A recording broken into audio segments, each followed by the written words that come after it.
क्यों पाकिस्तान असल में ये वॉर जीत गया? ऑपरेशन सिंदूर से एक बात तो बिल्कुल तय हो गई कि भले ही मैदान जंग में भारत की जीत हुई हो, लेकिन असल जीत तो पाकिस्तान की हुई। क्या अगर ऑपरेशन सिंदूर के बारे में हमें जो भी कहानी बताई जा रही है वो सिर्फ आधी सच्चाई हो? क्या अगर हमारी मीडिया, हमारी गवर्नमेंट हमसे झूठ कह रही है और असली सच्चाई ये है कि हम वॉर जीते ही नहीं तो? पाकिस्तान का दिन के उजाले में दुश्मन को मुंह तोड़ जवाब। पाक फौज की हिकमत अमली और मुंह तोड़ जवाब से हर पाकिस्तानी खुशी से निहाल है। पाकिस्तानियों के जश्न जारी है। कई इंडियंस आज ये बात मानते हैं, चाइना, टर्की, कतर और इवन कुछ हद तक यूएस जैसे देश तो इस नैरेटिव को सपोर्ट भी कर रहे हैं और यही पाकिस्तान की सबसे बड़ी जीत है, मगर इंडिया की सबसे बड़ी हार। 7 मई 2025 के दिन इंडिया ने पहलगाम हमले के जवाब में ऑपरेशन सिंदूर को लॉन्च किया था।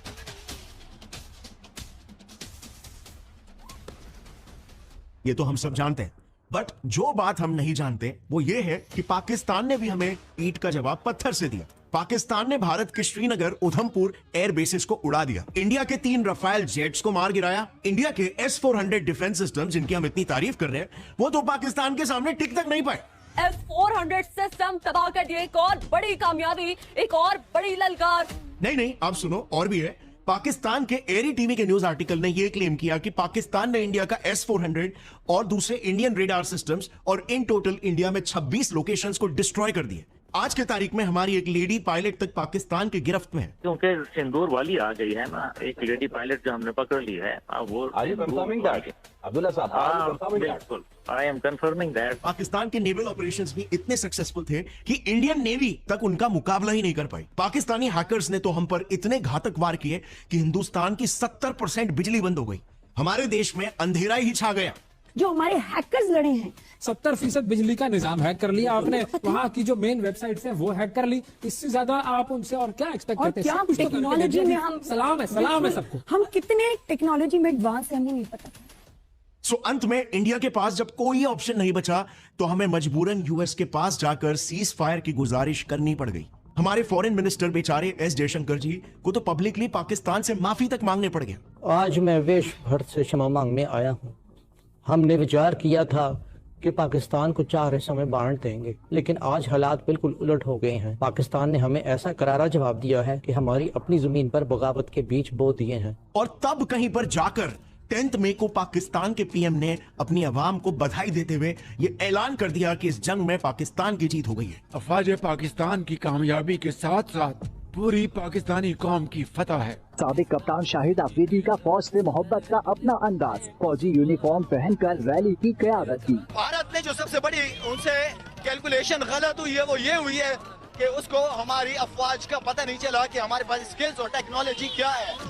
आप मानो या ना मानो, लेकिन आज तक पाकिस्तान का बच्चा ये मानता है कि 1999 का कारगिल वॉर और 1965 का इंडिया पाकिस्तान वॉर में पाकिस्तान की जीत हुई है। मूत पीने वाले ये कारगिल की मार भूल गए हैं। इंडिया को सारा लपेट करके ना वहाँ पे पाकिस्तान का झंडा लगेगा, क्योंकि 2 दफा हमने इनको बख्श दिया था। 1947 की जंग हुई, पाकिस्तान जीता, क्यों?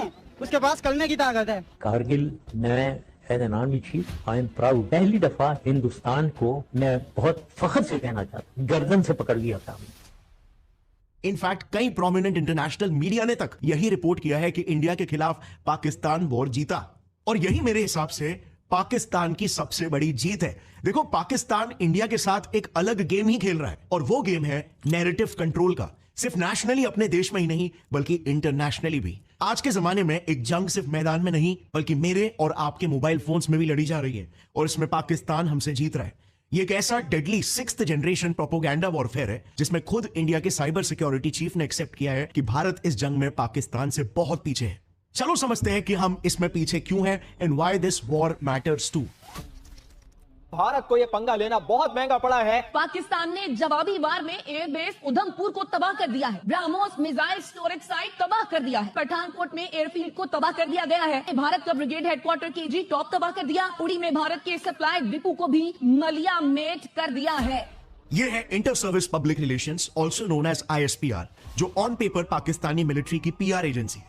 उनका काम है मिलिट्री रिलेटेड न्यूज को पब्लिश करना और सिविल मिलिट्री रिलेशंस को मैनेज करना, मगर रियलिटी में ये पाकिस्तानी मिलिट्री का इंफॉर्मेशन वॉरफेयर यूनिट है अगेंस्ट इंडिया। ISPR की शुरुआत 1949 में ही कर दी गई थी, और इसके पहले डायरेक्टर जनरल बने शहबाज खान, एक पाकिस्तानी आर्मी के कर्नल, और तब से लेकर आज तक यानी मेजर जनरल अहमद शरीफ चौधरी तक ISPR को हमेशा पाकिस्तानी मिलिट्री ने ही लीड किया है। अक्सर लेफ्टिनेंट जनरल रैंक के मिलिट्री ऑफिसर्स पाकिस्तान के मिलिट्री हेडक्वार्टर्स रावलपिंडी से ही ISPR को ऑपरेट करते हैं। इनके अंडर में 2 मेजर जनरल्स अपॉइंटेड होते हैं, जिसमें से एक डोमेस्टिक मीडिया ऑपरेशंस को हैंडल करता है और दूसरा फॉरेन कम्युनिकेशन को। अब ISPR के सारे ऑपरेशंस मेजरली इन 3 विंग्स में डिवाइडेड है, जिनका सोशल मीडिया नैरेटिव्स को शेप करने में एक मॉन्यूमेंटल रोल है। Management and public affairs wing, जिसमें प्रेस रिलीजेस को हैंडल करना, मीडिया इंटरैक्शंस। एंड आपने भी कई बार ये नोटिस किया ही होगा कि कई इंटरनेशनल मीडिया चैनल्स पर हर इशू पर पता नहीं क्यों पूरी दुनिया जानती है कि पाकिस्तान एक टेररिस्ट नेशन है, लेकिन फिर भी इन्हें बहुत सपोर्ट मिलता है।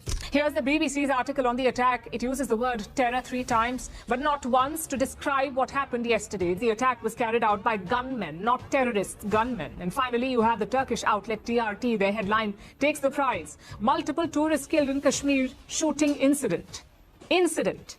और हर बार इंडिया को एक नेगेटिव लाइट में दिखाया जाता है, जैसे इंडिया पता नहीं कोई वाकई में किसी डिक्टेटर का देश है। India operates on 2 fuels, corruption and connection. अब ऑफ कोर्स इस इंफॉर्मेशन वॉरफेयर के गेम में सबके अपने वेस्टेड इंटरेस्ट होते हैं। कोई भी ये पाकिस्तान को सपोर्ट करने के लिए नहीं कर रहा है। टर्की इस्लामिक वर्ल्ड का नया कलीफ बनना चाहता है। चाइना इंडिया को काउंटर करके ग्लोबली अपने डिफेंस सिस्टम्स का एक्सपोर्ट बढ़ाना चाहता है। और यूएस रशिया यूक्रेन वॉर और इजराइल पैलेस्टीन वॉर में ग्लोबली बदनाम होने के बाद इंडिया पाकिस्तान वॉर में यूएस पूरी दुनिया को बताना चाहता है कि वो अब एक ग्लोबल पीस मेकर है। मे भी शायद ट्रम्प जी का ये भी प्लान हो कि इस साल के एंड तक मुझे नोबेल पीस प्राइज मिल जाए। और इसी के साथ दूसरी बात, इंडिया अगर इस वॉर को जीत भी जाता तो ग्लोबली इंडिया का ग्लोबल इन्फ्लुएंस और स्टैचर बहुत ही ज्यादा बढ़ जाता, क्योंकि पूरी दुनिया ये देख लेती कि हमने एक न्यूक्लियर पावर्ड देश को हरा कर दिखा दिया, वो भी बिना न्यूक्लियर एस्केलेशन के। सो जाहिर है इससे यूएस का साउथ एशिया में इन्फ्लुएंस सीवियरली कम हो जाता और इंडिया की एक परसीव्ड इमेज बहुत ज्यादा बढ़ जाती। तीसरा, अगर पाकिस्तान इस वॉर में खत्म हो जाता तो इंडिया को बैलेंस में रखने वाला यूएस का सबसे कीमती औजार पाकिस्तान ही टूट जाता।